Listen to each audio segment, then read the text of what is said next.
You ask Tiger to solve. This deals with linear equations with one unknown. The final result is a equals -16/3. Let's solve it step by step. Isolate the a. Multiply both sides by inverse fraction 8/3. Move the negative sign from the denominator to the numerator. Group like terms.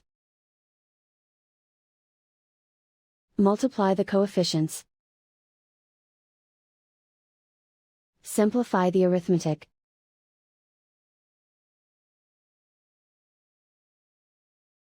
Move the negative sign from the denominator to the numerator. Multiply the fractions.